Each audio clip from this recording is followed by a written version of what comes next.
Het scootsie van Grauw is de winnaar geworden van Lemmer Ahoy. In de heegste klasse strijden de scootsies van de SKS en die van de A-klasse van de IFKS. Domineerden Tonzi en Freed de SKS-scootsies nog. Joet zielden IFKS-scootsies var in de vloot. Toch konden ze net voorkomen dat Douwe Visser de winnaar van Lemmer Ahoy waard. Heel verrassend, Lemmer Ahoy winnen. Ja. Waarom verrassend? Nou, dat hebben we nog net zo vaak dient. En vaak dan we wij het net van de pure snelheid hebben, maar we het meer van het liedse wetter hebben en de draaien. En hier op Lemmer Ahoy is het vaak lange klappen. En dat is nooit het allersterkste punt, maar met deze liedse kortere routes lukte het hartstikke goed. Top skip, top team? Ik zou net graag in het team Zielen willen zitten, maar echte scootjeszielers, ja, geweldig.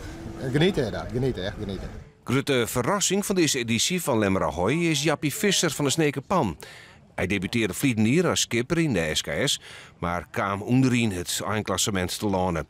Nou werd hij treden naar Jeroen de Vos van het IFK-scootsie de Eelkje 2. Jappie Visser van de Snekenpan, wat haast toe een wedstrijdenziel hier op Lemmer Ahoy? Ja, dat ging mooi. Ja, een beetje boven verwachting eigenlijk.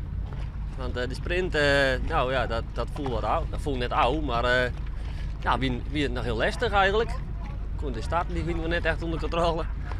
En toen hebben we nog een paar keer daar getraind, zeg maar. En goed besprekingen daar rond. Ja, het pakt nou aardig uit, ja. We wist er dus heel wat mee aan de gang gaan, ja, maar als bemanning ook. En dan komt Lemmer Ahoy en dan gaat het zo. Dan mast hij toch heerlijk vielen. Ja, het vaart wel, dat is wel lekker, ja. Maar goed, geen zwaarder maakt nog geen zomer. Ja, oké, we moeten realistisch blijven, maar als je toch met een treddenplak op Lemmer Ahoy eindig je, dan gaat het al wel heel lekker naar die SKS. Nou, daar zit het net in. Nee, klopt. Ja, want je skip goed onder controle. Het was ik vroeg het eerst zouden winnen in de wedstrijd. En dat is gewoon lekker. Ja, het is wel bevestiging dat je de goede kant uit gaat. Dat ik het zo maar zeggen. Ja.